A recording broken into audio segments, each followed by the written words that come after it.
त्यांच्या जीवनामध्ये सामाजिक आणि राजकीय जो प्रवास केला तो आम्ही लहान असताना 91ला ते नगरसेविका म्हणून निवडून आल्या होत्या. त्यानंतर 2001ला नगराध्यक्षासाठी सुद्धा त्यांनी उमेदवारी भरली होती.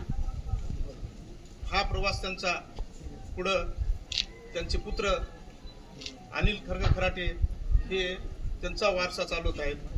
आज त्यांच्या घरामध्ये सामाजिक असो राजकीय असो या गोष्टी वेळोवेळी त्यांच्या आशीर्वादामुळे आज यांच्यापासून घडत आहेत.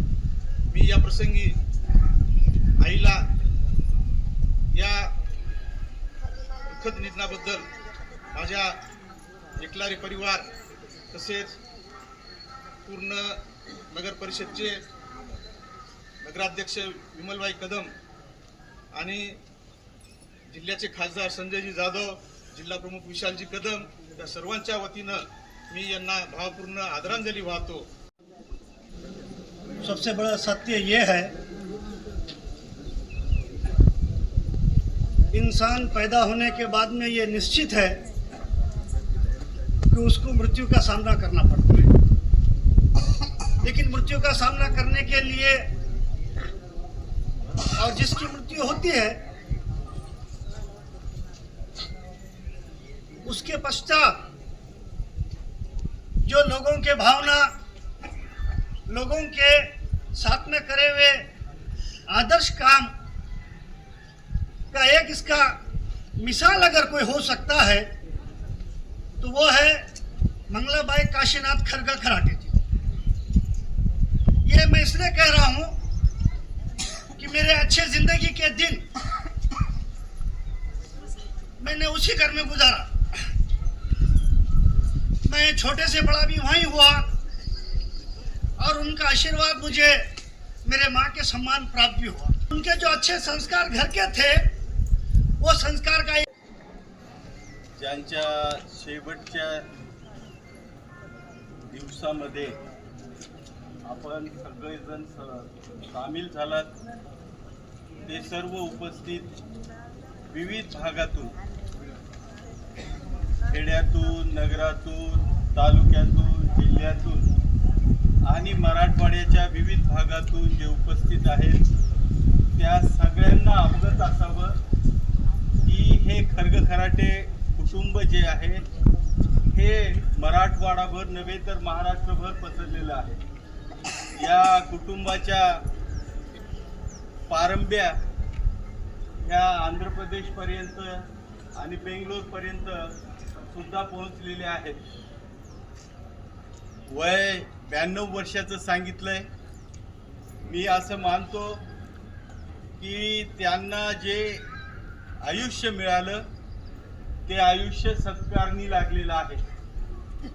कारण जी माणसं घरामध्ये मोठी असतात त्यांची नैतिक जिम्मेदारी बनते की त्यांनी आपल्या कुटुंबामध्ये जे जे जन्माला येतात त्या जन्माला आलेल्या सगळ्यांवर संस्कार द्यायचे असतात आणि संस्कार हे फक्त घरामध्ये त्यांना खाण्या पिण्याला देऊन त्यांचा शिदा काय आहे हे समजून फक्त त्यांच्यावर संस्कार होत नाहीत तर त्यांना शिक्षणही देण्याची गरज असते.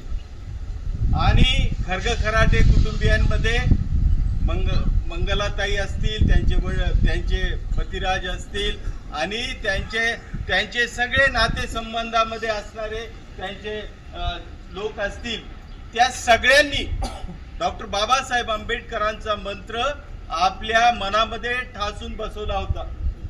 ते एक ध्येय घेऊन डॉक्टर बाबासाहेब आंबेडकर म्हणाले की शिक्षणाशिवाय आपला उद्धार होणार नाही. आणि तोच मंत्र मला वाटतं की या फॅमिलीनी आपल्या जीवनाचं सूत्र बनवलं. आणि आज आपण पाहतो की खराटे फॅमिलीमध्ये तुम्हाला कुणीही अनपण असं दिसणार नाही. प्रत्येक जण हा सेवेमध्ये आहे, हा राज्यसेवेमध्ये आहे, केंद्र सेवेमध्ये होते आणि सहकार क्षेत्रामध्ये सुद्धा या कुटुंबाने आपला ठसा उमटवलेला आहे. ही सेवा करत असताना मंगलाताईंसोबत मला 5 वर्ष त्या माझ्यासोबत नगरसेविका होत्या. हा नगरसेविकेचा बहुमान त्यांना कुठल्याही प्रकारची नगरसेविका काय असते माहिती नव्हतं. नगरसेविकेचे अधिकार काय ते माहिती नव्हतं. पण एक गोष्ट माहिती होती की डॉक्टर बाबासाहेब आंबेडकरांनी महिलांना सुद्धा पुरुषाच्या बरोबरीनं राजकारणामध्ये आणि सर्व क्षेत्रामध्ये हक्क दिलेला आहे. आपण तो बजावला पाहिजे आणि तो हक्क बजावण्याच्या दृष्टीनं त्या नगरपालिकेमध्ये निवडून आल्या. आमच्या सोबत त्यांनी अत्यंत चांगल्या तऱ्हेनं 5 वर्ष काढले. कधीही कुठल्याही प्रकारची रेल्वे कॉलनीमधून निवडून आल्या होत्या. त्यामुळं रेल्वे कॉलनीमध्ये नाल्या, रोड, विजेचा प्रश्न या सगळ्या गोष्टी नव्हत्याच.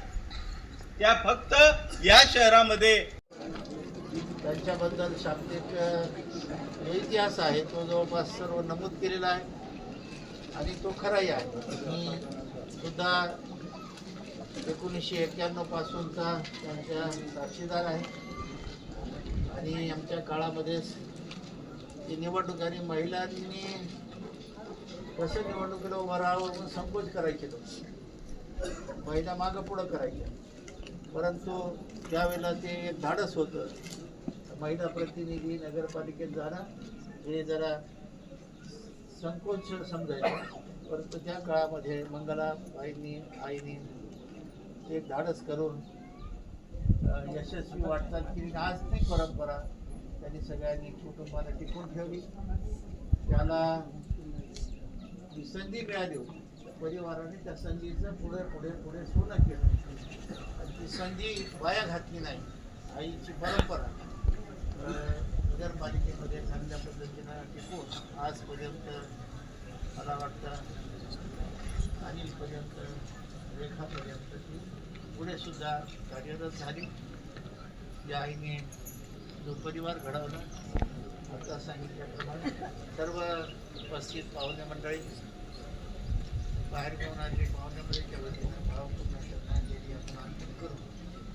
बुद्ध वचनाने आमच्या प्रमुख मुलांच्या हस्ते अग्निसंस्कार देऊन आज पुण्य संपदां सर्वे देवानुमोदन्तु सर्वसंपत्ति दानं ददन्तु सखाय शीलं रक्षन्तु सर्वदा भावना विरता होन्तु गच्छन्तु सर्वे बुद्ध साधु साधु.